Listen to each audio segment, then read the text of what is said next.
Hi guys, అందరికీ welcome to my channel హరిత world. ఈరోజు నేను పెట్రోల్ గురించి అయితే చెప్పబోతున్నాను. పెట్రోల్ అస్సలు దొరకట్లేదండి. అన్ని పెట్రోల్ పంప్స్ క్లోజ్లో ఉన్నాయి అండ్ నో పెట్రోల్ అని పెడుతున్నారు. మంగళవారం నుండి లక్డీ కపుల్, గచ్చిబౌలి, అంబర్పేట్ అండ్ దిల్సుఖ్ నగర్ ఈ ప్రాంతాలలో పెట్రోల్ అండ్ డీజిల్ కోసం గంటల తరబడి వేచి చూస్తున్నారు ప్రజలు. దీనికి కారణం ఆయిల్ మార్కెటింగ్ పెట్టిన కొత్త అమెరికా.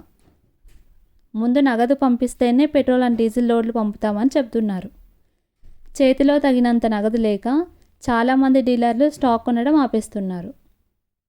నో స్టాక్ అని ఉండడంతో సామాన్యులు అందరూ ఆందోళన చెందుతున్నారు. ఒకవైపు ప్రజలు భయంతో అల్లాడుతుంటే, ఒకవైపేమో పెట్రోల్ శాఖ డీలర్లు అసోసియేట్ మాత్రం భిన్నమైన వాగ్దానం వినిపిస్తుంది.